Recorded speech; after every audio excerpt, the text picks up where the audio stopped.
Why are you nervous? I don't know. All these people watching.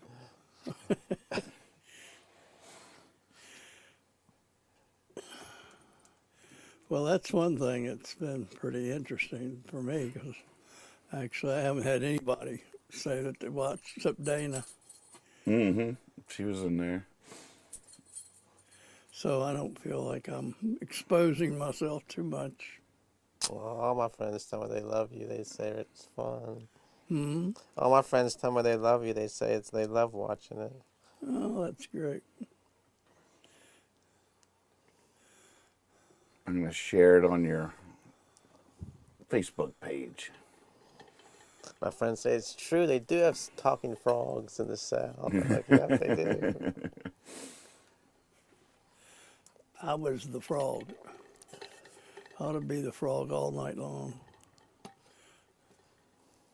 Steve couldn't make it today. His foot's been bothering him. Does the frog have a name? No, he doesn't. But he doesn't have any character either. So I'd like for him to earn a name by the character of you. Man. Yeah. And I don't know if he's going to be, I think he's going to be, he's not going to be a silly frog. I think he's going to be a mature adult frog. Right. A wise old Wise, frog. A wise frog. Wisdom. Advice for the children. And maybe a little cynical. Mm-hmm. A little been there, done that frog. These guys always got an unlit cigarette hanging out the corner of his mouth. Hey, that's my character. I am going to try to quit on New Year's, though. Have you ever quit before? I might be a little snippy next time, a little chippy. Well, you did good there for a while. I did good there for a second. How All long right. Oh, go ahead. Going to the intro credits. Are we ready? We're ready. Oh, yeah. Just so y'all know, they can always hear us over the spaghetti. It's sort of some of my favorite stuff. Just What the fuck is this? So they've been listening all the way up to now, too? well, for the last few minutes. Well, good. Just ever since we went live. I do this little start screen, just give people a moment, like, oh, look, they're live. Hey, Share the kitty. link. That's Come Pip. Come on, Pip. She is the weirdest cat. You just not believe how weird that cat is. I like your long stockings. What's weird? I don't know. It's like she's terrified of us, but loves us so hard. Like it's this terrible mix of she can never relax. Where'd she come from? The shelter. Yeah. It was funny because we lost Boo and decided to get another cat or whatever, and we when we were there, she was incredibly affectionate, just like curled right up on me, and was just like, oh, I just fell in love. It was the last time that ever happened. She did what she had to do to get out of that joint. We brought her home. She disappeared under the couch for 3 days. Oh, God. Wouldn't come out. Just like what? It's just so funny. Wow. Here we go. Game on. The last dog we had, we went to a shelter to get it. And we just sat there, like, petrified, like, scared, wouldn't even talk to you. You know, it's like, oh. We get it home, it runs to the house, grabs the pillow off the sofa, just runs out of the backyard, like, total wild maniac animal. It just tricked us by, like, oh, I'm so shocked, I'm so scared. It's a misleading introduction. They're in there all traumatized. There's this thing. All right, here we go. Welcome to episode 6 of Jabber Jawn here, live from Nathan's Land. We're back here once again. Got my dad, Steve Moore, Kyle Hogg. I'm Nathan Moore. Welcome to the show. Make yourselves comfy. If you're watching on Facebook or somewhere like that, be sure you're clicking on the stream itself, not a shared post, so we can see your chats in the chat and respond to you in kind. Welcome, guys. Welcome. Thanks for making the trek. I know it was another yucky day, Rough out there. and I know your foot's bothering you, Dad, so I'm real grateful to you for stepping up on a really bad foot. Thank you. It's what it is, but it feels fine now that it's out of my shoe. Right, right. That was rough. but we're doing all right. I remember you used to always complain whenever somebody was half-stepping. That was one of your phrases. Half steppers. Yeah. Half-stepper. Do you know where you got that? No, it was one of the terms that we used back in that time for someone that wouldn't make a full commitment. It was definitely something you would, you'd say something at Marino's to a guy that was leaving after only 3 beers. That's the quick definition of a half-stepper. Half-stepper. And none of us were half-steppers, which meant we were easily intimidated into the 4th beer. Right. So Peer pressure. yeah, so we were just alcoholic drunks with a record. But we weren't half-steppers. We were There weren't not. no half-steppers in there. No way. That cell is full of full steppers. The cell is full of full steppers. Bam. Talking back. There's a hip hop song, "Ain't No Half Steppin'." That should have been Marino's theme when you walked out of there. Ain't no half stepping. Out. How about that? Ain't no half-stepping. Yeah, that's what that was. We found a rap song about Jawn. Oh, you did? The first night we were Googling to see how available that name was, Jabber Jawn. It's so weird when I've been watching YouTube. I'll just see people holding signs up where they'll be doing it. The algorithms are onto us. That's good. That's a good sign.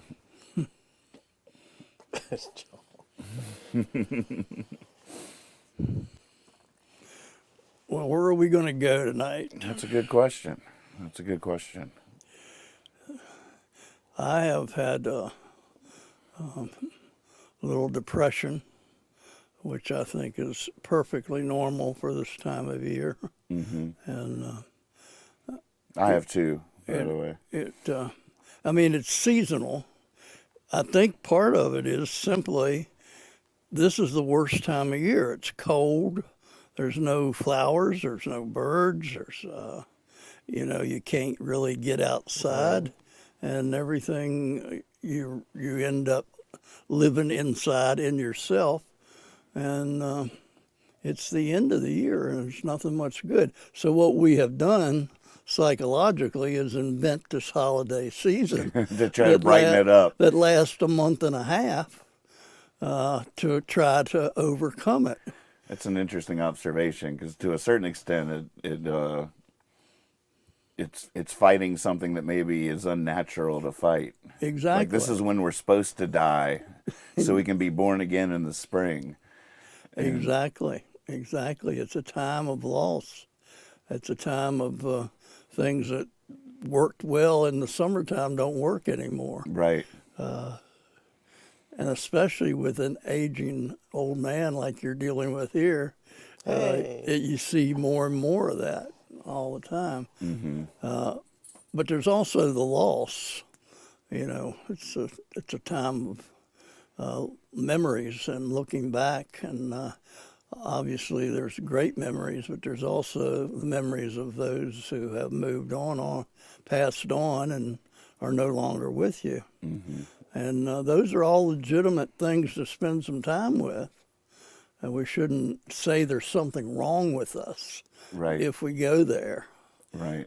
We shouldn't stay there, and we should try not to.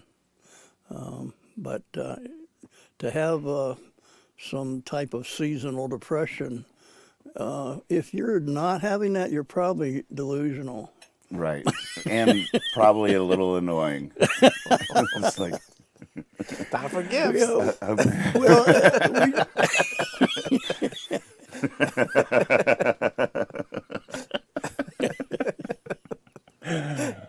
No half stepping. We told you to get out.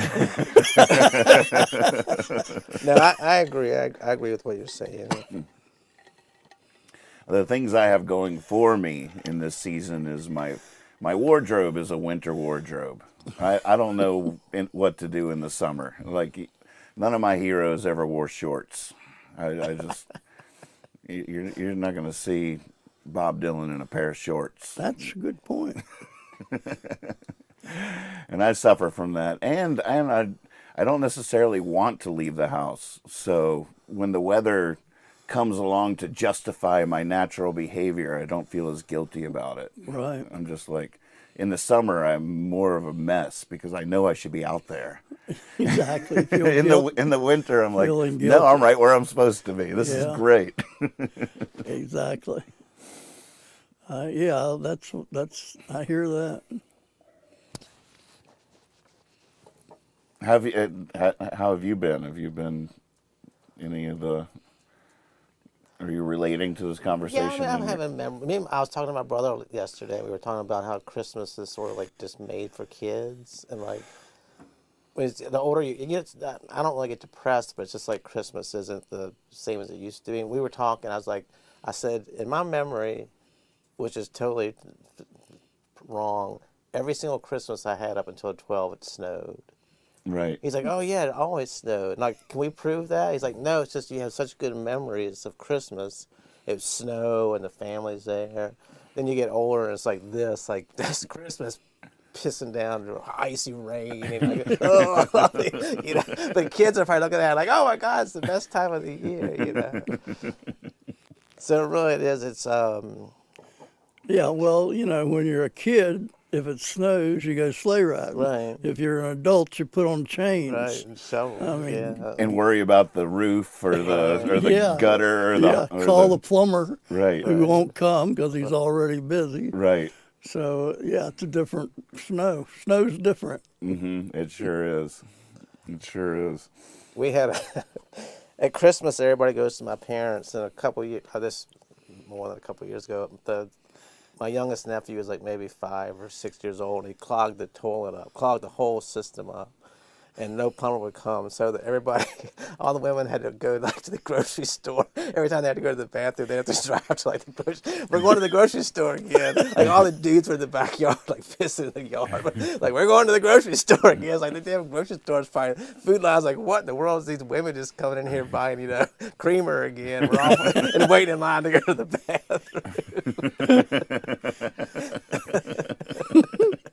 And my dad's like just sitting there like, oh God, I don't want to kill him, but I do want to kill him. I'm just like, oh my God.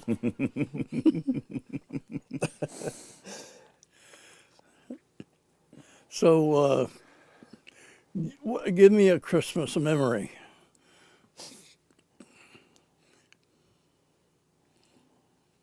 A Christmas memory. First thing that pops in. Well, the first thing that popped into my mind, I edited it immediately. That's all right. You're getting more mature. It was the year he got shorts. He was like, why did I have to get shorts? Whose idea of a prank is this? I never gave him shorts after that. That's for sure. Well, my first thought was my relationship with Santa Claus, but then I thought that's not a good topic for YouTube. Is that you were scared or you liked him? It's I probably shouldn't even. Probably shouldn't go there. I love Santa Claus. I love Santa Claus so much. What a cool dude. What a magic man. There's some kind of untold story we're trying to avoid. Eating those here. cookies coming down the chimney, leaving me train sets and Evil Knievels and I don't know. I definitely was a sucker for Christmas as a kid, for sure. I loved it. It was a magical time, and Christmas. I love the presents. Christmas was cool back in the day too, because you knew what you wanted. Like if some parent or some adult or grandparent said, "What do you want?" You could like name 100 things you wanted. Now, like my mom's like, "What do you want?" Oh, I don't know. Just, please tell me something. Oh God. And then but as a kid, you could just like Stretch rattle Armstrong, off. You could rattle Evil off. Knievel. I gotta have the new game on Atari. You're like, yeah, you're so right. I am still traumatized by the gift situation. I did a lot of it to myself because when I was younger, I was, especially in my, not as a kid, but as a young adult, I would put so much energy into making everybody a Christmas present. Oh, wow. And I did that for years, and then I slowly lost steam with it. And with that loss of steam came this whole like crushing guilt over that loss of steam. Right. And it's not that my love for the people I love is diminishing. I just don't have that steam anymore. But I also don't have the wisdom to assuage the guilt that comes with that loss of steam. Yeah, my ex-wife worked at a craft. She was on a craft TV show and was the head of worked at a craft store, was the head crafts person. So every year for Christmas, she would give me these crafts. Like, which one do you think your dad would like? Which one do you think your mom would like? We would make these lamps with UNC basketball players on it, or lamps with my dad's favorite books with a lamp post through it or whatever. And now, and then when she's gone, I'm like, oh, no more crafts. And everybody's getting I bought this at the store. Okay, thank you. I want a lamp. Lamps are pretty easy to make. Catherine discovered a new thing of taking a candlestick holder and gluing a plate to it, and it becomes like a way to serve hors d'oeuvres at parties and stuff. But it's a cool thing that's super easy to make. You just find a plate that might mean something to somebody, a little state of Virginia or something. Yeah. Glue a candlestick to it. Voila. There you go. Cool. Bam, bada bing. We should have done this show last week. Hot crafting tips for Christmas. You probably have a lot of memories because as being a parent, I didn't get to do that part of it. Yeah, I think that was probably the memories I have as a child are all kind of run together. Yeah, that's what, right. And it's just one little thing, but the memories I had I read one today. It was 1980 in the old journal, and I was going back to some of the old Christmas things. And I think this would be my most, if I was looking at saying the memories of Christmas, this would be the one that I would probably remember as my favorite would be when the fires are going out at Trinity Point and the big old fireplace, the old stone fireplace, and the tree is in the blue room, and both boys are upstairs, and you can hear them rustling around, but they couldn't open that door till I said so. Right. And I remember that tension. And so Daniel, I guess, was probably 4, and Joe a little over 2, maybe something like that. And so I wrote in the journals and there was Miss Marion in her red robe, sitting in the chair with a fire going and waiting. And I said, "Come on down." And the door opened, and Daniel had his full bodysuit, red pajamas, and he was holding hands with Joe, who was much smaller. And he was, instead of just, and this says about Daniel's character, I think it was instead of just running down, which was what I would have done, he was very careful, and so I had this mental image of them coming down the steps and holding hands. And then they got down, and that was our Christmas that year. And I just did that visual image, and then Mom and Dad came out about an hour later and helped fix us breakfast. And if you were around, you probably came down and came over. So you were around for some of them. Mm-hmm. That was in your West Coast years. But, right. Well, wait a minute. Where were you in 1980? That's the end of that story, by the way. Well, 1980, I would have been 10 years old. Oh, my God. So you were torn, right? Yeah, I was on the road. Yeah. I was living hard. Yeah. Well, you were living hard. You're making do over there till I got there. Yeah.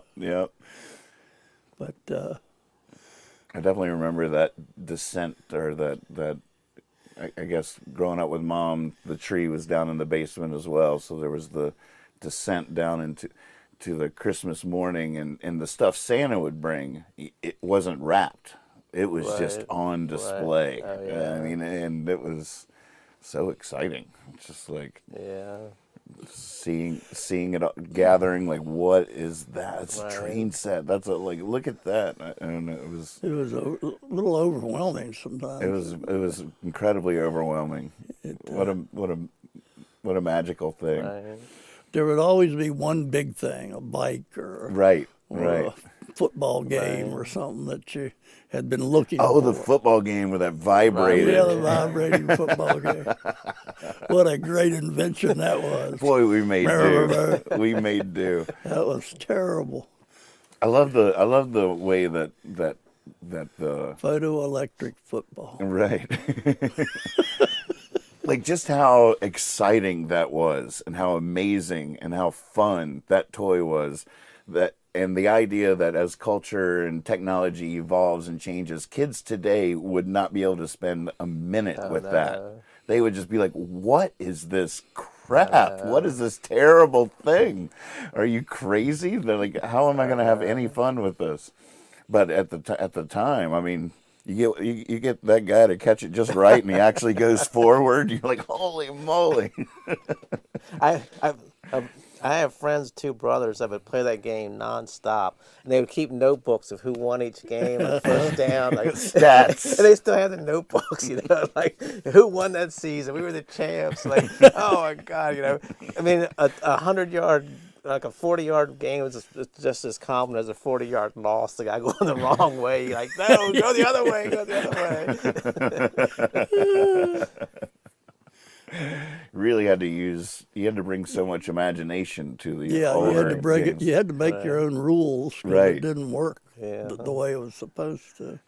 That's if there's any problem with modern day stuff, is it does so much of the imaginative heavy lifting for you. Like, it's almost, you almost don't have to exert much Right. to be in a magical other world, but you're not using your creative Oh, yeah. power to create it for yourself. It's these video games and stuff. I tell you, I mean, even video games when I was a kid, where there was like Pong, it was just like a miracle. Like, oh my God, I could play it for hours. The first games on Atari, it was just like as mind-blowing to me then as these crazy games are to kids now. But those games to kids that I played to kids now would be the dumbest thing they've ever been exposed to. Downhill skiing. Yeah. My parents were like in their early, like I think they were both 20 when we were born. So my dad was still pretty young when we were like 8 or 9, and not that he was into G.I. Joes, but we'd come down for Christmas morning and he'd have like a whole battlefield set up, and we didn't even want to touch him. We were just looking at it like, oh my God, he's got a tower. And there's one guy behind some rocks over here. And you just be like, but we always thought like Santa did it, So we were like, and he's like, well, play with them, they're yours. No, you just want to look at them like, oh my God, look at this cool scene. You just wanted to like burn that memory into your head. Because once we got them, they were, an arm came off and stuff. We never did anything cool with them like that. That was your dad? Yeah. But you try to remember, this is what they could be like if we had patience and time and weren't so out of control. If we weren't out in the backyard trying to throw them in the tree. Set his head on fire. That'll be fun. Give me that slingshot. I got an idea. See if the dog would chew his foot off. Let's see what we can do. Welcome to the show, April. Welcome, Stephen. Welcome, Kim. Welcome, Ben. Everybody, welcome to the show. Good to see everybody. Happy holidays to you. Any questions? Any good Christmas memories y'all have?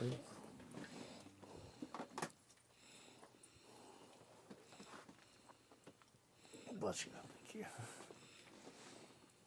So what you got down there? What's going on there, Santa? Oh, everybody wants a gift? Let's see. I can't remember what some of this stuff is.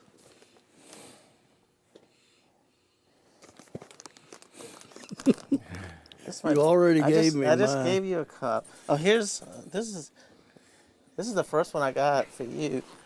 This was at Thanksgiving. Look at this.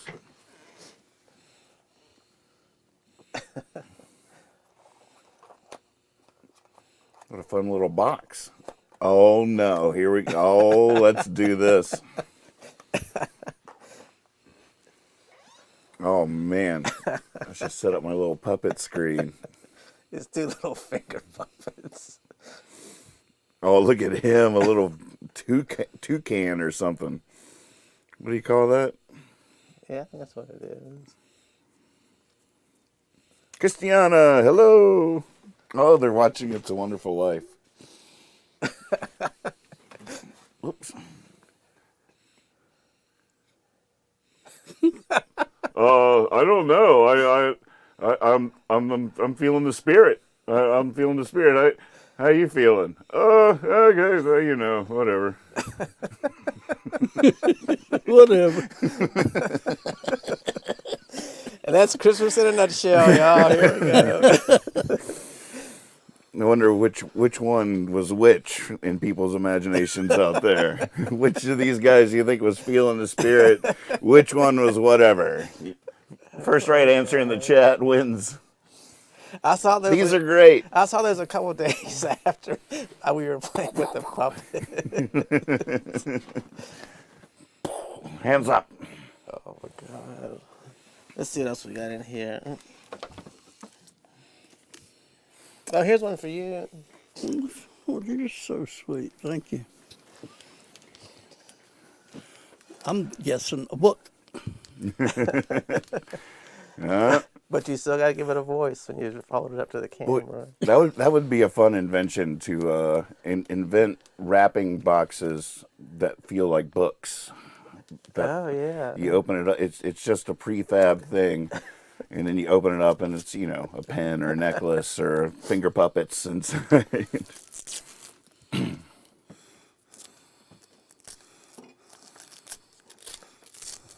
It cracked me up that I actually saw finger puppets out somewhere. I was like, what are the chances that I would run into these? What actually Right. puppets. Might be that old thing about how you know, once you start looking for a penny, you start finding them everywhere. Yeah. Stanton's at Newtown. Wow. The history of Newtown. Wow. Oh my goodness, we're in Newtown now, right? Yeah. Oh, I'm going to enjoy that. Who wrote it? Well, that's what I'm going to see. Yes. It's not Culberson, is it? No, Catherine Brown. You know her? I don't think I do. I think I might have taught her son. But I don't know if that's the same person. You'd be able to teach us about our neighborhood. Yeah. Well, thank you. I didn't know it was actually as old as it is. Have you read this? No, I just found that a couple days. I'll read it and get it to you because we all need to know. I'll share with you. Yeah, I look forward to it. Are there? Oh, there's a lot of pictures too. That's fun. Yeah. Thank you so much. Oh, yeah. I bet your house is in here. Bunch of them are. Dad just got a history of Newtown. Here, look at this. That's exciting. April says Nathan will use those finger puppets in future shows. I'm certain. You know it. Oh, definitely. They are going to take on a personality and help me hold her down in here. Oh, this one. All of yours have to do with something that we've discussed or seen. Percy wants to be on the show. You want to be on the show? You're very Christmassy.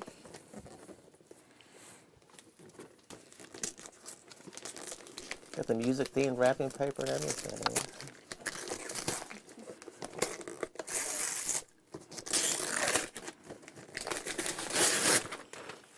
Whoa. Oh no, but once you get to know me, nothing that's ever is. It's never what the box is. Oh, it's not the box? Good, because I have no idea what that is. I'm like, is that a mouse? Will that button turn me into a frog? It's my diabetic supplies. Yeah. Gray is in there, so. Yeah. Oh, the history of the Belle Gray. That would be, even that rabbit hole alone would be worth the price of admission there. Good old Michael Organ. Mm-hmm. Good guy. Oh my goodness. This is your own Turing machine. Really? What is it? When I saw that, Crack the Enigma code. Tiny circuits, 20 powerfully fun activities, big science, tiny tools. when I saw that, all I could think of was the Turing machine. What is it? I guess it's a way to teach kids like me about circuitry, circuit boards and stuff. Wow.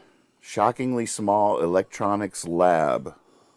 Wire up circuits that glow, display patterns, and make music. See? Wow. Oh my goodness. All right, we got to wrap this show up. And you can defeat the Nazis with it. Exactly.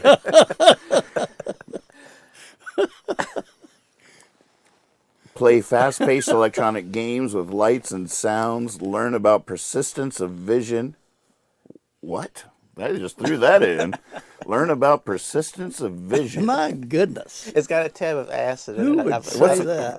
Ages 35 and up. Persistence of vision? Persistence of vision. Go back to your childhood Christmases. And Can't even. Your job is to explain that to me someday.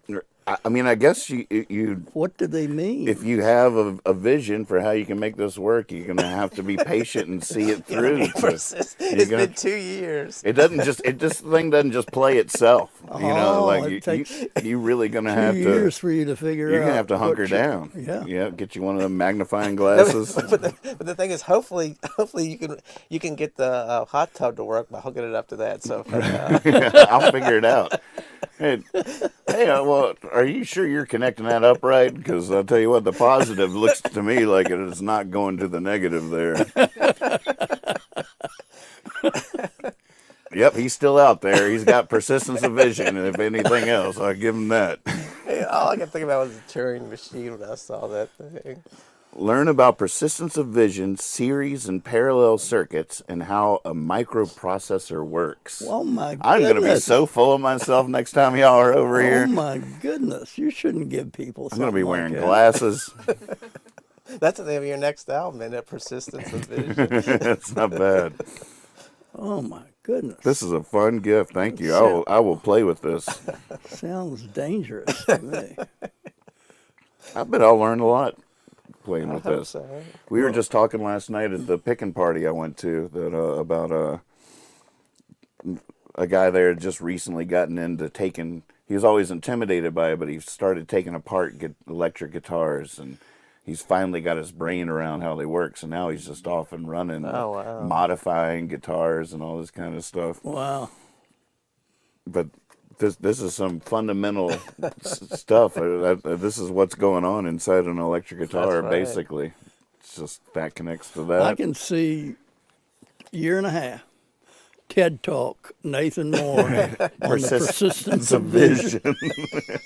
With his hair combed over and parted on the side. In shorts. Oh no! One thing I've Just to show he can. I mean, not that he wanted to, just to show people he'd overcome that. My legs are as good as any legs. You may look at them persistently for another 5 minutes. Oh, Catherine, here you go. Oh, I'm off camera. I gotta get back. oh, Uh-oh. jealous. Bodyguard. Yeah. Don't you be nice to my woman. Get your own.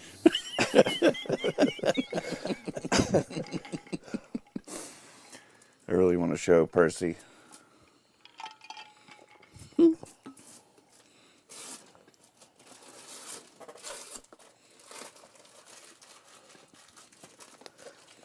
From hearing you talk, I think you like mysteries. So. I do.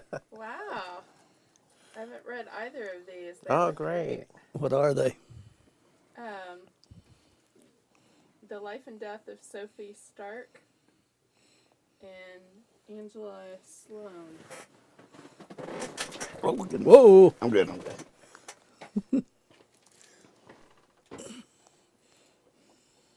Maybe they'll be passed along to you, Mr. Moore. Yeah, definitely. Cool.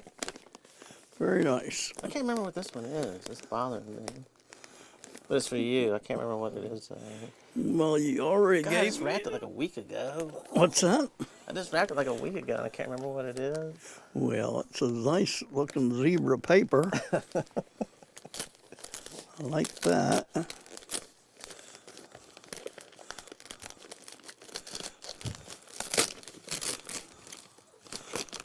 Squeeze Me. Does that ring a bell? Well, A that's not super size, super groovy. Oh, that's not what it is. That's just the box. Squish me, squeeze me, pinch me. The groovy glob. But that's not really what it is. That's just what the box is. Super size, super groovy in the world. That is what it is. Just put it down. You're good to go. You'll love it when you get it home. Wait, what? I'm missing this. I finally got the Percy cam working. Well, I've got a ball or something. Paper.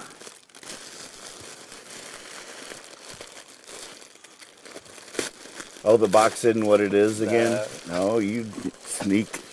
Oh, gotcha. Very good. It is another. Oh, you know what that is? It's very special. It's a cup from Jane's restaurant. Oh, that's very nice. We'll think about that every time I use it. It's a Firkin pie cup. Oh, that's sweet. That's great. That's my girl. Well, I'm honored. That's wonderful. Good choice. Thank you. You're very welcome. And I've never heard you talk about reading, but I took a chance. I should be a way better reader than I am, that's for sure.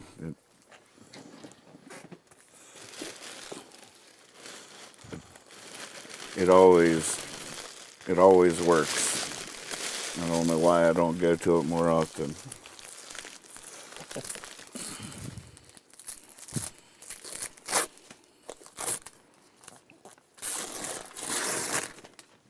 Oh, cool. But if you're not a reader, it works out if you flip through it. What is it? Hawking. Oh, Stephen. This TED Talk might actually. Oh, look at that! It's a comic book. I wasn't sure if you were a reader, but I wanted to get you a book, so I got you a nice, serious comic book. Nailed it! Nailed it! What's that? I think he's trying to smarten you out. I know.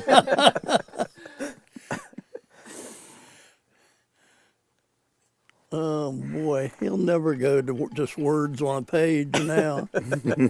Right. Bells and whistles, literally. Oh, that's great. Thank you so much. And one last one, you're so very well. And this one is about something you told me in the car last time we were driving home. Oh God, I hate to think of what I said.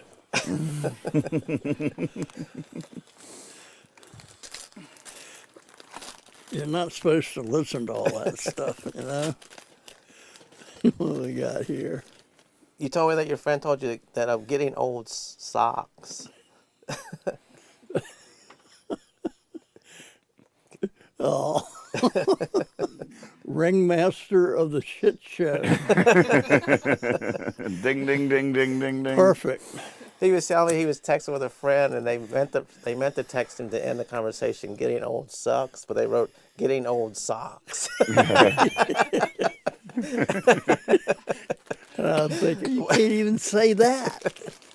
I thought that was so funny. It'll be the title of my next book. That's great. Getting old socks. These are new. There's so many ways you can read that. Yeah. I definitely need different socks now. I need special socks. I need loose socks. Right. Tell me about it. How you doing? Getting old socks. That's not the first person I've heard say that lately, by the way. Being young sucks too. Just saying. Oh, yeah. I don't hang around those people. That's above and beyond. Thank you very much. You're very welcome. Thank you. That was very nice of you. You know, if you'd told me there were gifts, I would have been easier to convince to come over. Right. Getting old socks. I love that. I'd forgotten about that.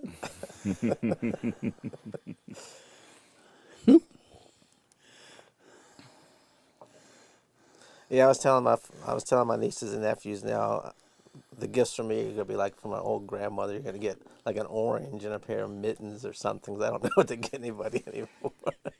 You are a great gift giver.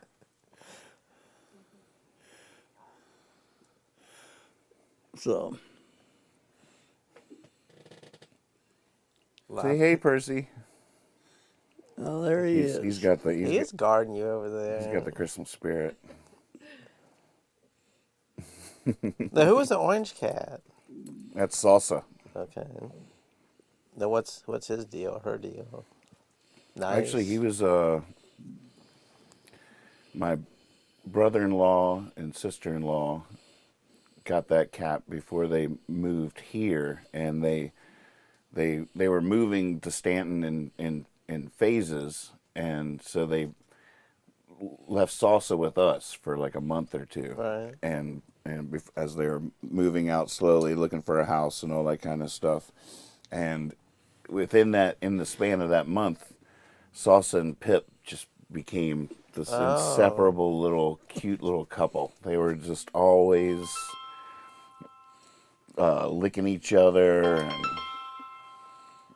oh my goodness, is what is that sound? That's my phone. Oh, I thought it was the frog. entrance of the frog. I was like, man, they just put that sound to it now. Have you been the frog yet tonight? I just turned into the frog. You sure did. I am now the frog. Man. Hey, frog. Welcome. Hello, Nathan. Have you seen my father? Yes, he's a wimp. In our world, we call people like him a half-stepper. That's what we call people like that. I thought you could say you call him a pollywog. What'd you say? I thought you could say you call him a pollywog. Yeah, you think that's funny? I don't talk about your children. Is I there don't give them stupid names is there a blues like Wiener.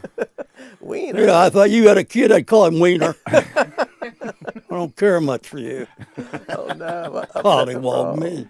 I'll pollywog your ass. Man, How big old pollywog are you? Yeah.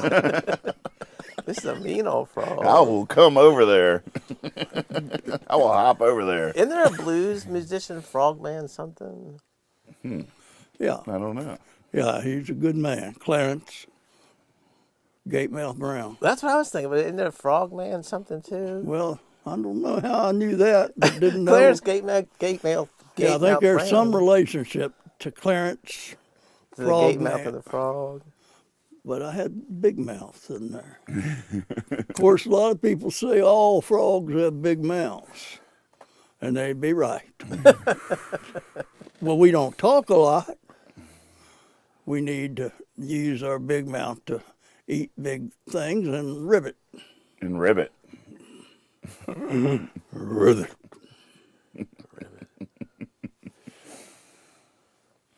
I don't know if that's a what do you call those words where it sounds like ribbit is or meow. It's a word that sound an onomatopoeia. Is that what that is? I think so. I think so. Do frogs ribbit? That's my question. Do frogs Yeah. ribbit? I don't know if I've ever heard. I've heard, but I don't know if I've ever heard of frog ribbit. Yeah, there's little frogs or peepers. Peepers. Different species make different songs and different sounds, and there is it's not the big call you hear, and it's in between when they're more or less talking across the pond. They'll ribbit to each other. What's that sound like? Ribbit, ribbit, Oh, that's true. Yeah. Okay. All right. I sit corrected. ribbit. Ribbit. Yeah. All right. I'm with it. All right. We've got a frog ventriloquist with us tonight. We can do all the. He can impersonate all the other frogs. You got a frog right behind you there. If you want to do your ventriloquism act. Oh my gosh, I do. That's Prince Frog. That was Cather's grandmom's frog. With fancy boots on and everything. Yeah, he's a fancy guy. Wow. Did you ever try ventriloquism? Is that really one of those things? Well, it doesn't have nothing in the back. Oh, I've never tried ventriloquism. You didn't when you were a kid? Well, as he says, I always talk to you. I mutter to myself, so I guess you can consider that ventriloquism. You're close. Already, you could be a natural. Like I said, I never took the extra energy to do anything. I just got to the mutterings part. That's good enough.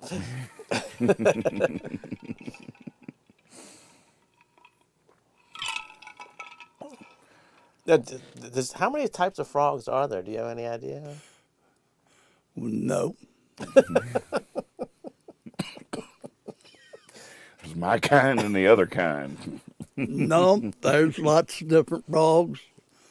And every lot of different places they can live. And sometimes you need to be a big frog, and sometimes you need to be a little frog. Mm-hmm. So what's the difference between a frog and a toad? Well, the frogs are water-based more. Toads live on dry land, except in their tadpole stage. They still start as tadpoles. They both start as tadpoles. So toads, they all start up with a puddle with, eggs are laid. I had a lot to do with that in my day. I'm not trying to brag, but I've laid a few eggs over the years. Hundreds of thousands. Universes. And the worst part is to fill up one of those little puddles that form after a rain. You'll come out and you find your girlfriend. You all get together and you hang out for about a day and finish up, and then it turns into a drought, and it dries up. But that's just the most depressing thing. Oh my gosh! It's I always worry about the puddle pollywogs. yeah, the puddles will dry up on you. Mm-hmm. But the toads are, and of course they have the warts, which is not a wart; it's a gland, and frogs don't have the same number, so we say that the frog is smooth-skinned, and the toad is rough-skinned, and Toads pee on you. I know that much. Frogs will pee on you too if you give them a chance. Oh, you just can't catch them. Yeah, well, a lot of times when you catch a frog, you catch him in the water, so you don't know he's peeing on you. Right. But toads, you catch him on dry land, and you know he's peeing on you. You can almost never catch a frog, but you can always catch a toad because of that water situation. Yeah. Yeah, toads are pretty easy to catch if you see one. They're well hidden. They're well disguised. Now, when we did the dissection, was that a frog or a toad? Frogs. Mm-hmm. You can raise a lot more frogs, and toads are more hands-on to. Do they still do that in school? I bet they do. I think? really don't know. They might do some artificial thing now. Mm-hmm. Might have some robot. God, do you remember doing that? Yeah. Whew. A friend of mine in Jersey said her class had to dissect a pig. Oh my goodness! I was like, what kind of barbaric school did you go to? She said she's never eaten like any type It was of always on the pork. third Sunday after the solstice. Like, I'm like, wait a second. They'd bring a live Why all- squealing pig in there. Why all the candles? Somebody hold it while I cut his jugular. Hold on. Yeah, she told me that. I was like, that's not true. She's like, it is true. She's like, I've never eaten any pork since then. I just can't even stand it. Oh, I think she told me she was crying when she was doing it. that's some trauma.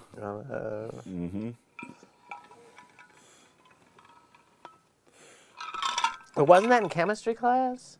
No, biology. Oh, that's right. There's two different things. We would never kill anything alive. Or So I took dissect it. who taught biology? Well, Mr. C was famous. Mr. Catrapalia. Was he there when you were there? He might have God, that rings retired. a bell. The name sounds familiar. but I Miss don't- Beveridge. Oh, I had Miss Beveridge, yeah. Yeah, she was good. Not sure. There was several of them. Cindy Rice was a good biology teacher. You taught biology for a little while. Didn't you? I was a very adequate, mediocre biology teacher. Yeah, I liked it. Should you switch back to dad if I'm going to ask you a dad question? Or should I ask the frog? There.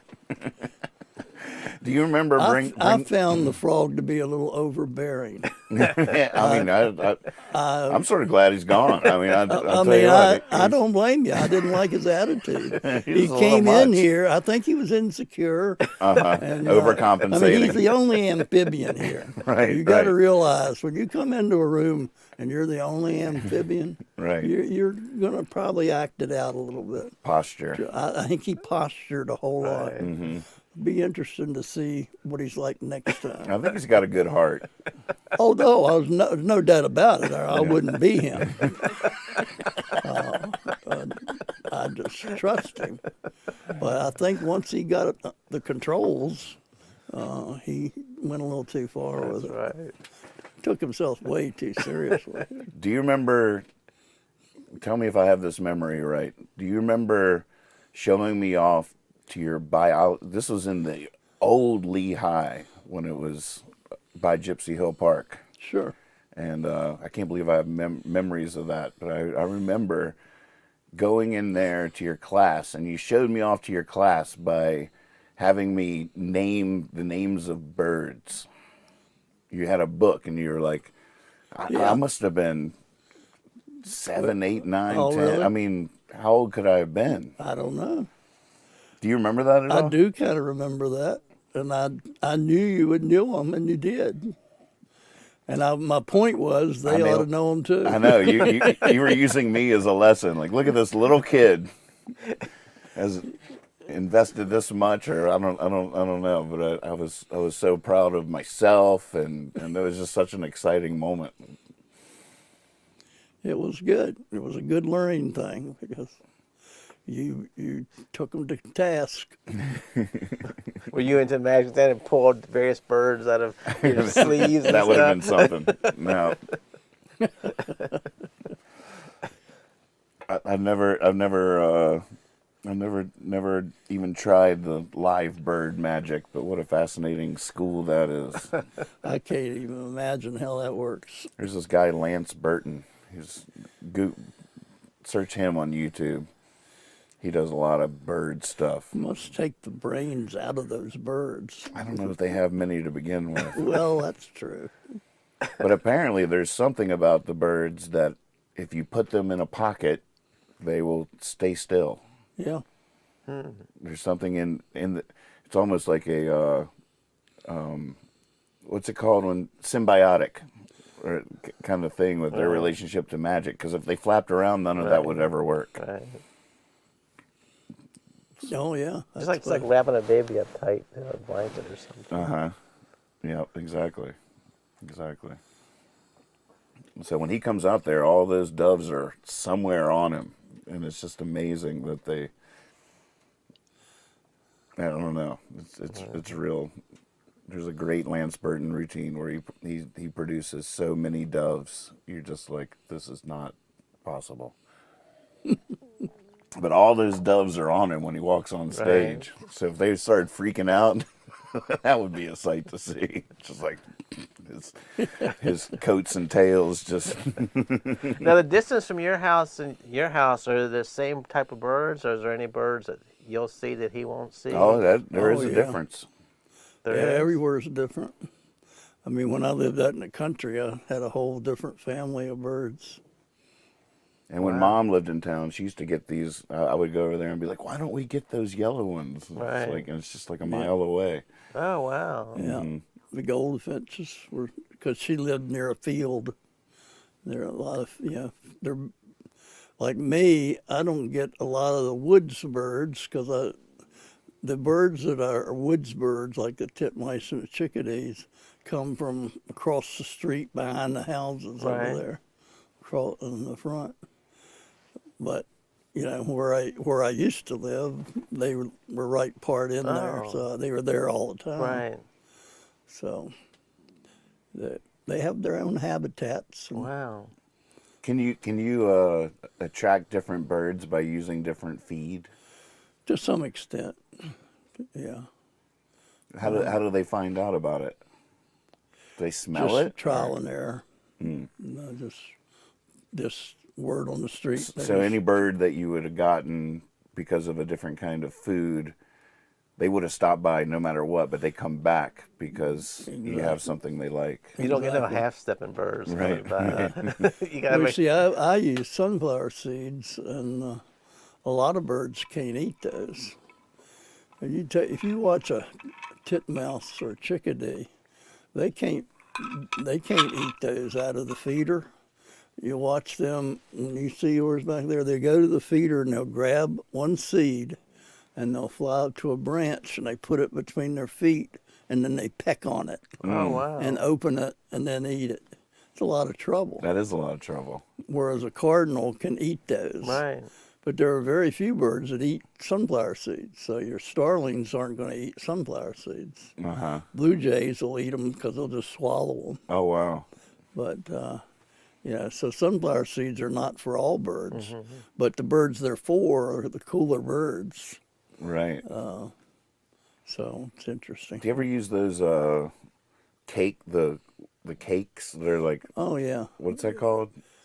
Suet. suet. Yeah, those are good. The birds like those. Mm-hmm. They just come and peck on them. Now, do you have hummingbirds? I had one. I've had hummingbirds.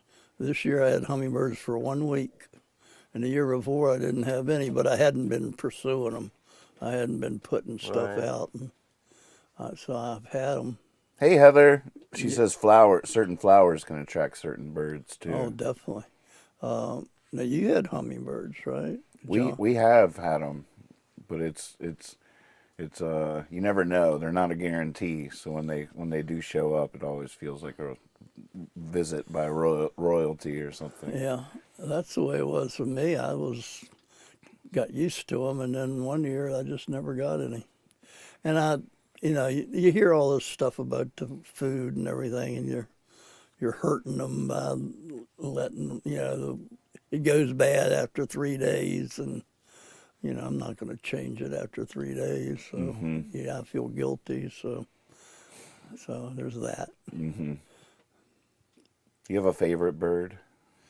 I always say chickadee. He's so. They make me happy.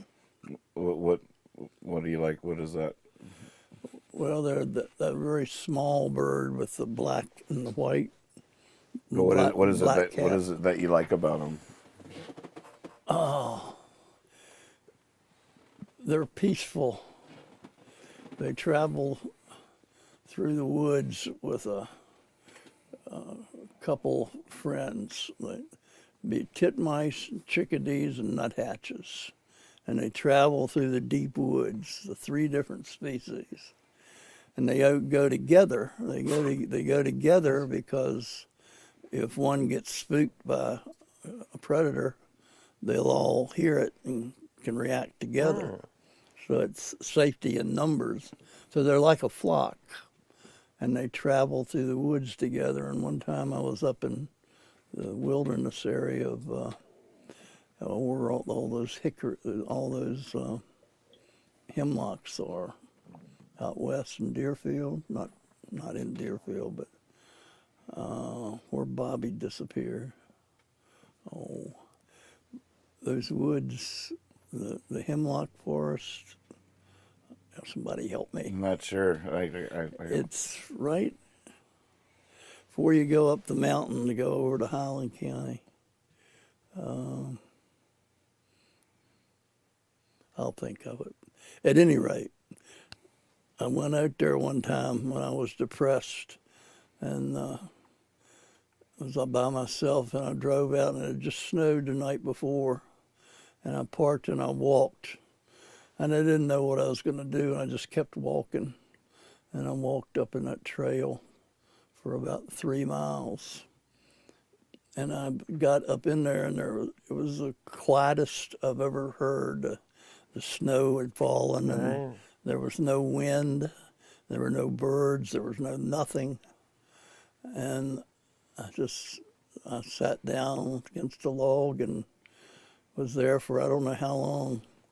Then I heard something, like a little chip, just little noises coming along, and so I opened my eyes and looked, and there they came. And that family I just described, there was a nuthatch. He's a little woodpecker type bird, and he lands up here. I love a nuthatch. Yeah, and then titmice, a pair of them came, and a pair of chickadees came, and so then a chickadee came and landed about 5 feet away and just looked at me. And I said, yeah, I guess I'm supposed to go back and live, huh? And he said, yeah. Well, that's a great message. Just something about it was a mystical, magical experience for me. I love that.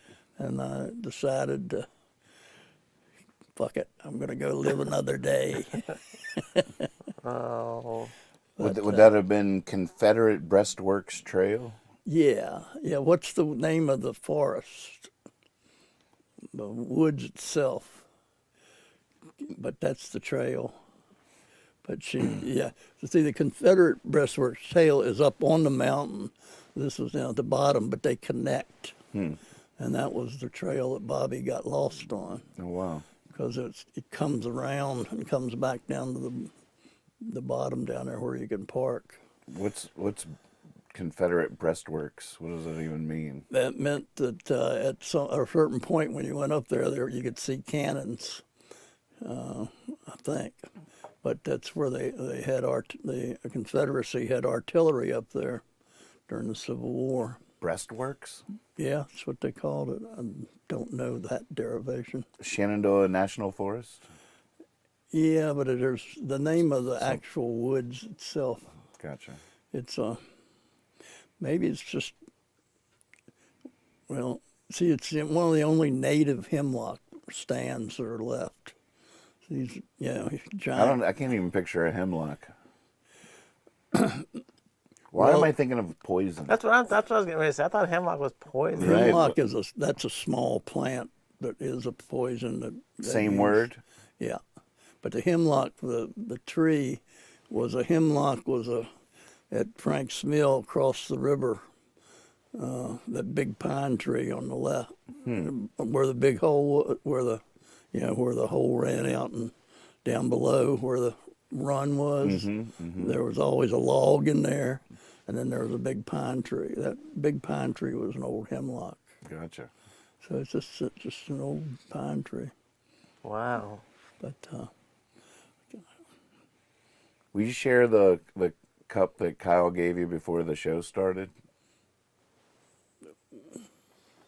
yeah.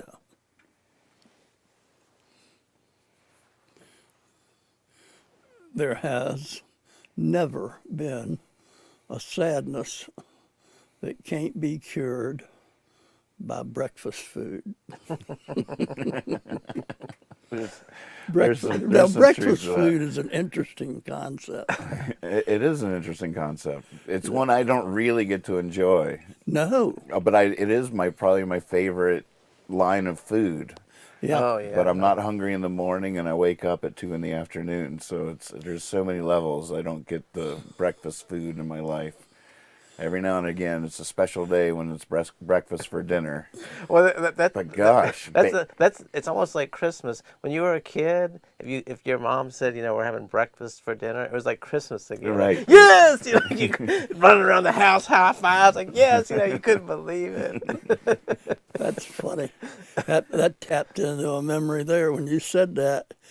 At my house in Hillcrest, you never had breakfast for dinner. That just would be wrong. that would be wrong. But I went over and visited some neighbors that moved in. They came from Massachusetts, and evidently they're weird up there. But all of a sudden, I said, "You, Steve, you can stay for dinner." And they had pancakes. I thought I died and going to heaven.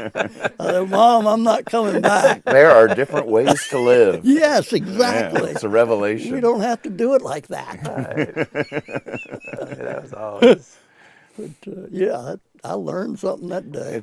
It's almost like you have to wonder like what comes first. Like if you're really sad and you make breakfast food, like I feel like you're already ahead of the game. Because like how sad are you if you're like, you know what, I'm gonna make some French toast. That's what I need. Yeah, I don't think Well, that counts. it's almost like if you're sad and you make breakfast food, you're starting the day over. Let's start all over again. Well, Let's wipe out all this stuff that's making me sad. We're starting over, a fresh new day. Well, I think that's part of next it. thing you know, the smell of bacon. Yeah. Yep, that'll I mean, overwhelm it's a it. true story. Yeah. Yep. Well, there's a lot of good things there too. Blueberry And muffins. Just if you're hungover, Syrup. if you're hungover, breakfast foods, like oh my god, it's Hash like, browns, eggs, Oh, every man. style of egg. oh, We my gotta have God. more breakfast foods. I haven't had a good dipping egg in years. Oh my gosh. He's complaining to you. No, I Because wasn't. he- I wasn't complaining. I was like, That's let's pitiful. bookmark this. Take a mental note. Remind me that we need to make some breakfast So, foods. Kethra, you can now just yell in there at 8:30 in the morning, say, "Breakfast is ready," and he's going to come jumping out, skipping out to start his day. Right. Oh man. I would love to be able to recalibrate my internal clock. I've been a night owl since I was a kid. It's been a lifelong thing, and they do say that it's a type of what's it called? Is there a word for? It's just nocturnal, or is there a psychological term for people that are like that? Well, like there's morning larks and night owls, but Vampire. I should probably try blood just to see, try someone else's blood. I like my eggs full of fresh red blood.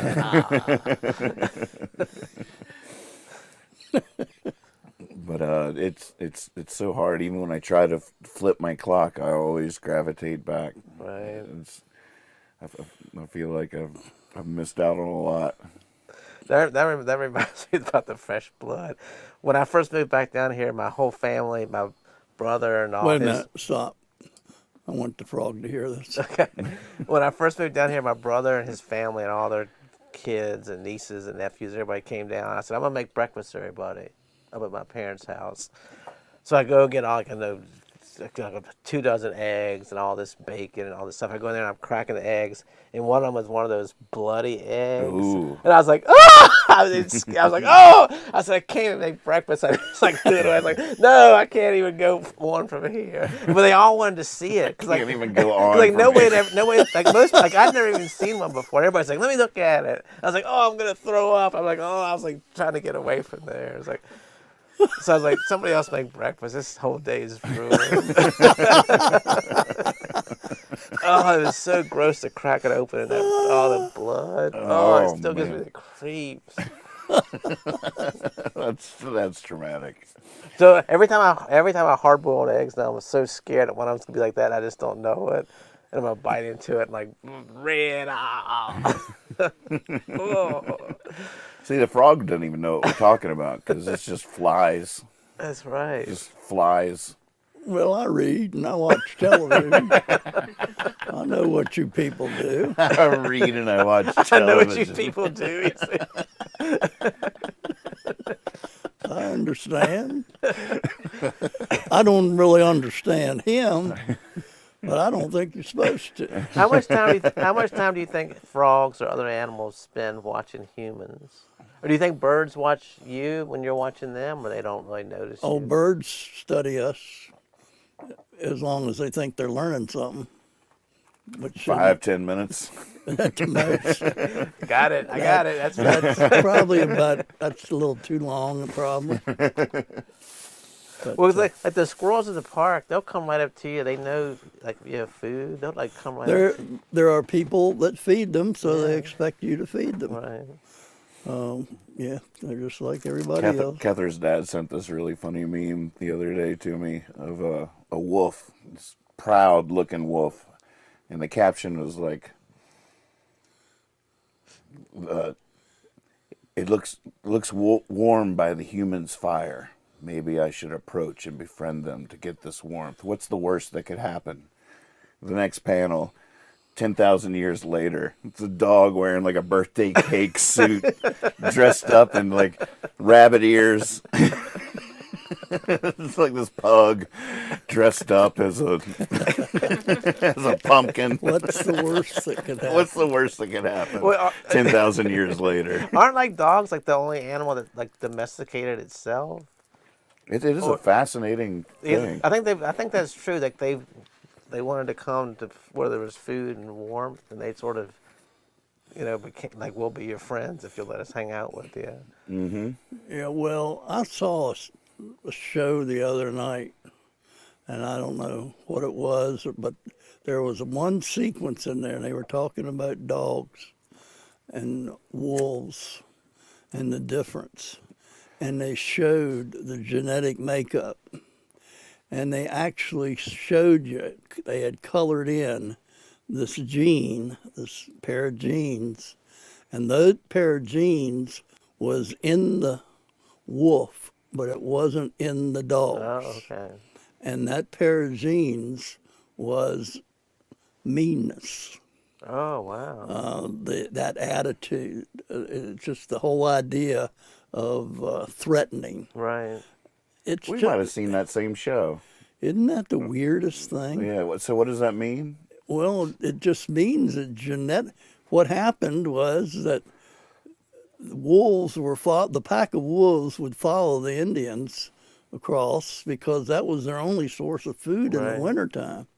The Indians would kill an animal and then they'd leave its remains behind, and the wolves would come in and feed.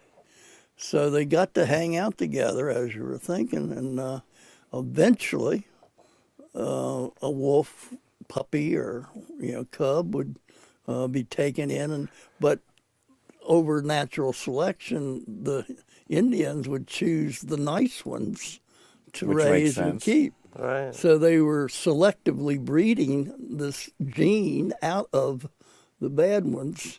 But the fascinating thing to me was just to look at a wolf.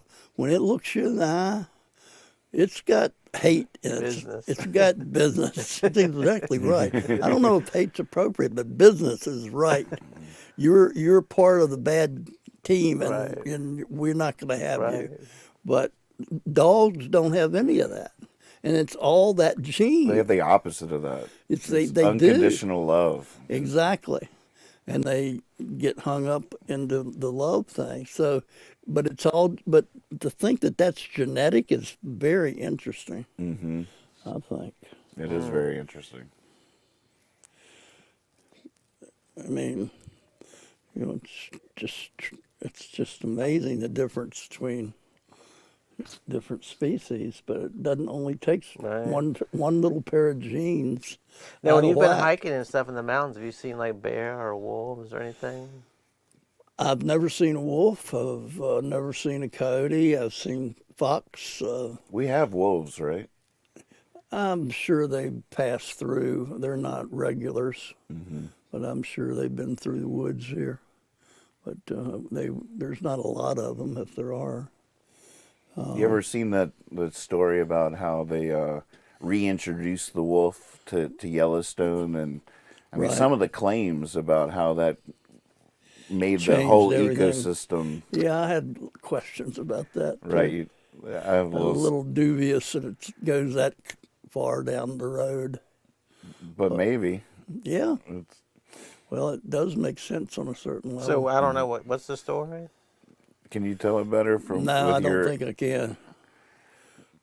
You tell it. But well, basically, wolves have been driven out of like the whole Yellowstone region, which Right. is a huge swath of the United States. So they had this effort to reintroduce wolves back into that ecosystem, and the health of the entire ecosystem improved because they would. For instance, the elk were overgrazing because nothing was eating them, so Oh, they were okay. out of control.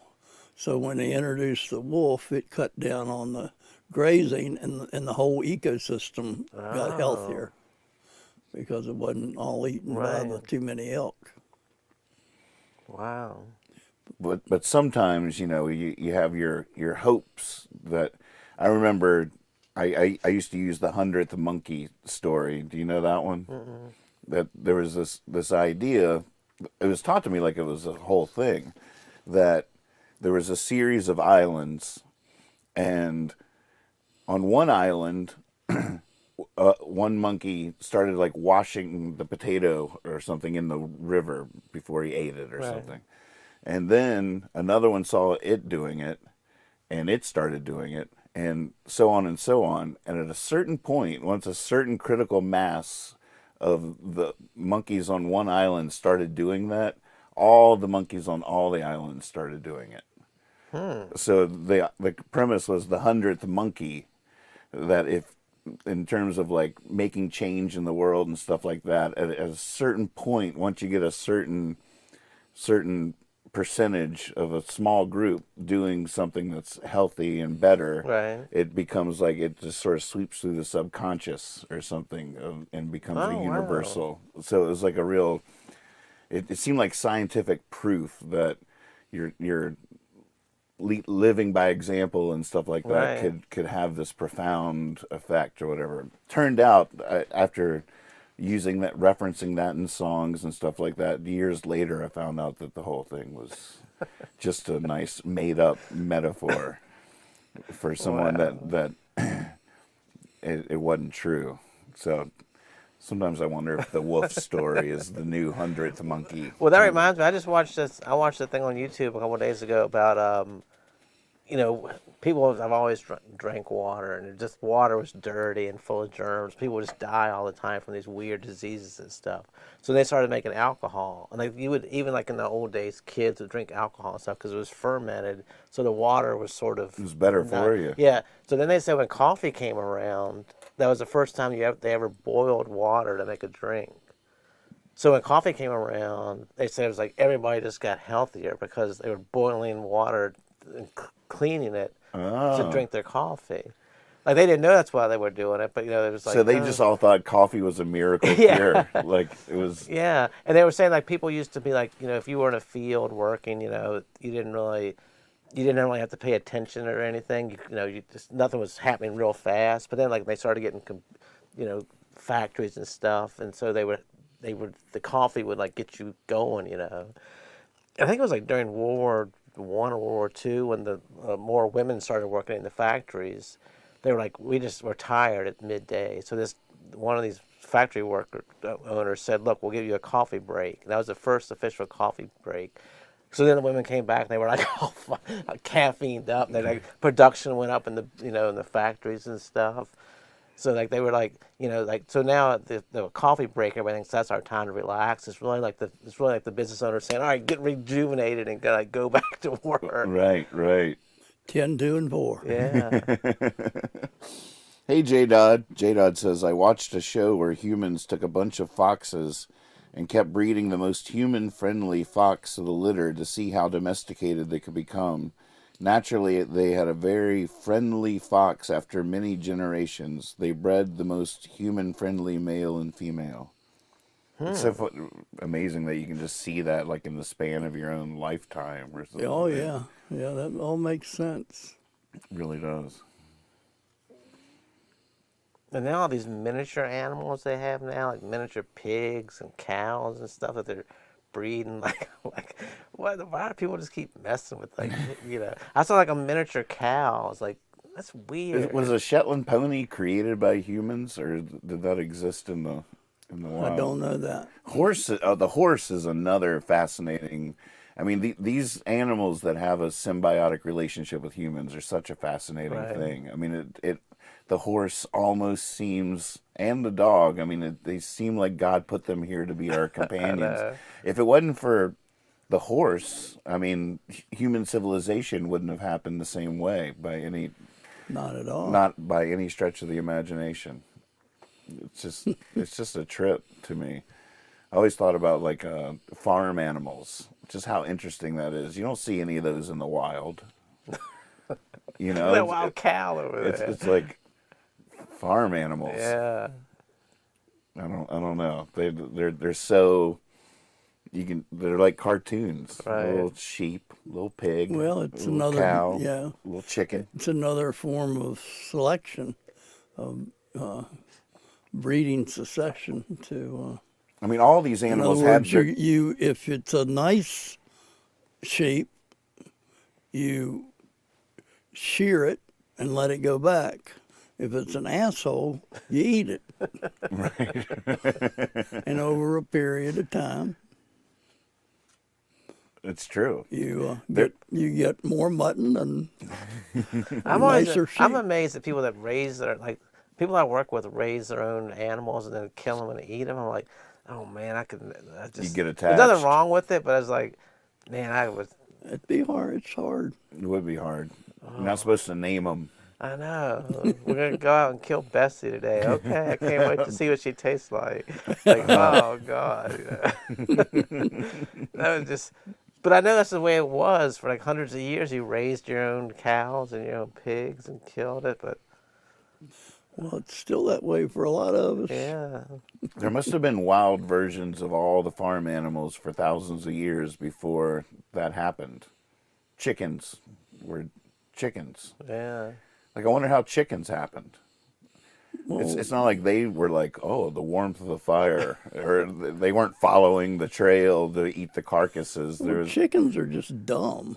Is that what it is? Well, I mean, they don't have any choice. They're born sometimes with blood, and Do you think there is an animal like a poodle is to wolf as a chicken is to some ancestor that was some badass dumb bird or something? it was just another bird. It's just another And bird. it could But probably it has a shape. It looks like a farm animal. It's like but it's shaped got like a a shape chicken. because it's got a big breast, and that's what we wanted, so we kept those.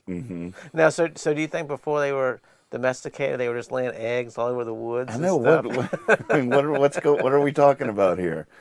I mean, cows make milk, which is butter and ice cream, and then chickens lay eggs, and they're egg. I mean, All mammals give milk, son. right? That's true.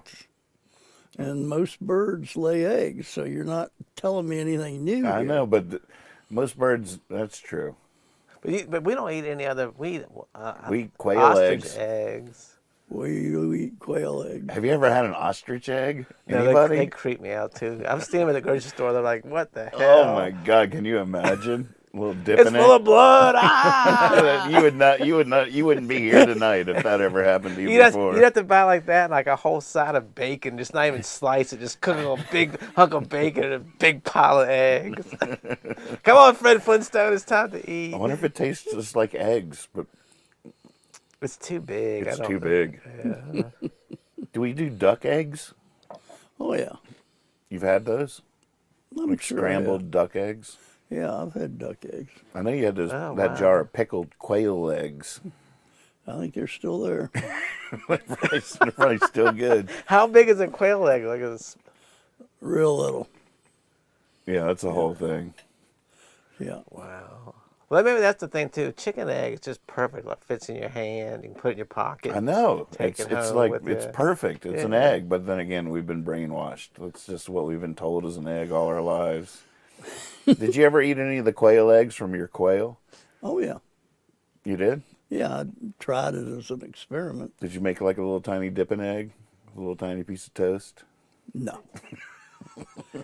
So what do you scramble it or what do you do with it? I fried them so they'd be individual. I could tell what I was Oh, so doing. they're only like that big? You know, when you fried them, they were about like Oh, that. it's not too bad. No. J-Dot says chickens are dinosaurs. There you go. I There you like go. that. That's the name of your next album. Chickens are dinosaurs. Like a, Chickens are dinosaurs. Did he just make that up? Did he read that somewhere? Yeah, go on, J-Dot. J Dog, did you just make that up or is that something you heard somewhere? Well, So is he saying dinosaurs laid eggs? Did dinosaurs lay eggs or they had babies? Oh. Dinosaurs laid eggs. all reptiles lay eggs, right? Dang. So is a chicken's a reptile? I mean, everything lays eggs in a way, right? Right. It's just where the egg is, what kind of... Yeah. It is pretty fascinating. I don't understand how any of it works. But I know you that... should have taken biology. You never took biology when you were in high school? We spent 2 weeks You were so on focused on eggs. chemistry. You spent 2 weeks on eggs? I'm just kidding. We probably didn't even mention it unless we went to Hardee's. Now, when you go to the store and buy eggs, do you just like open it up and check every one? I used to never do that. Now I'm very paranoid. I check each egg and the thing. You know, here's a good tip I've learned is if you put an egg in water, if it floats, it's no longer any good. So you can get around that, opening it and to find out. So if you take a bowl of water and put a bunch of eggs in there, if any float to the top, then throw that out. No, not a bad egg. Like when you just go to the grocery store, you go buy a dozen eggs. Oh, to see if they're not Yeah, cracked. Yeah, you got to do that. So we all do that. Mm-hmm. Okay. We all do that. And if they're cracked, you just stick it right back where it was. So the I next just throw it person. on the ground. So, Ruined. You're not taking me again, Food Lion. I want to speak to a manager. He says chicken resemble dinosaurs in so many ways. I'm not knowledgeable about it though. They just act like dinosaurs. I know from experience. Your experience with dinosaurs. Huh? All right. Oh, by the way, my our God. time's up. So just so you know, we can clock out now. This is all bonus material on the DVD. Director's cut. This is the director's cut. The outtakes. so are we through? Well, we can be. Artist Shear Alaska has something for us here, though, to wrap it up. Here's an exercise. List types of 7 eggs from small to large, then do large to small in less than 60 seconds. Oh, I'm not sure I follow that. Types of eggs like animals. Oh, so we have to go from large to small, then small to large. In less than 60 seconds. Can we All right, repeat? go. I guess quail eggs, chicken eggs, and ostrich eggs is all that I know. Duck eggs. Could I be guess in there. duck eggs I would consider between the chicken. Ostrich eggs, or you just start with the big and go down. Oh, all right. So I'd go ostrich, duck, Chicken. quail. But you said something else. What else did you Well, say? Frog. frog. Oh, you can't fry a frog egg. You can't fry it. Well, we're not talking about. We're talking about a game. What's the breakfast? He's got on frog frying. eggs? He's Come got. on, man, I'm frying But up a whole once he big gets fish. frying an egg in his head, he's not I'll letting tell you go. what. Once we wrap this show up, anybody wants some fried eggs? We got some eggs up there. We could. have a little breakfast food on the way on the way out. I don't even know what type of eggs people eat. Oh, turkey eggs. What's up with a turkey Oh. egg? You ever eaten a turkey egg? I'm sure I have. Sure he has. It was an egg. I've eaten it. I've never. Have you seen one in the wild? Yeah, they're big. They're big. Oh yeah, Do they nest? oh yeah. A turkey builds a nest. Turkey on the ground. It's not much of a nest. It's just they clear out an area and clean it out. And How do you? so, If you look at a bird's nest, it is such a intricate, beautiful creation that Lord. they're not taught. no, they know how to do it. Isn't that, It's part of their genetics. isn't that It amazing? really is. To be built, have blueprints of a structure that you're going to build Yeah. built And they in. always build it the exact same dimensions every time. It's amazing. It really is. Do you think we have anything like that? A lot of people used to say that we were pretty much a blank slate that we would fill in. Is that part of what makes us unique? Or Yeah, it gives us a leg up on creativity for sure. But we're not, I mean, there are certain breathing and things like that we will do automatically when we're born. So but as far as, but no blueprints for Yeah. elaborate Don't we structure. all have a vision of destiny or whatever that thing is on that machine? What is that? What was The- that thing? what was it? Aren't we born with a? persistence of vision? Aren't we born with a persistence of vision? No, you have to be given that And by taught it. for Christmas.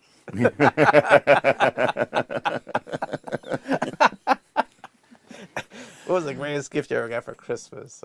Persistence of vision. All right, well, let's wrap her up. I'm ready to hit. Well, thank you all so Get much home. out there for tuning in to Thank this you. week's Jabber John. We'll be taking next week off for the holidays, and we're going to go see Ethan and Lizzie at Marino's lunch here. They're doing a show at 6 o'clock next Thursday, and happy holidays, Yeah. you two. Thank you so much. Merry Christmas, everybody. Merry Christmas to all of you. Have a great holiday. Wonderful show. Bye. A chicken is a dinosaur. Man, I can't get that out of my T-Rex. head. Oh, boy, they laid some eggs. Can you imagine a Tyrannosaurus Rex egg? You could probably live in it. Geese. But do people really eat all these eggs?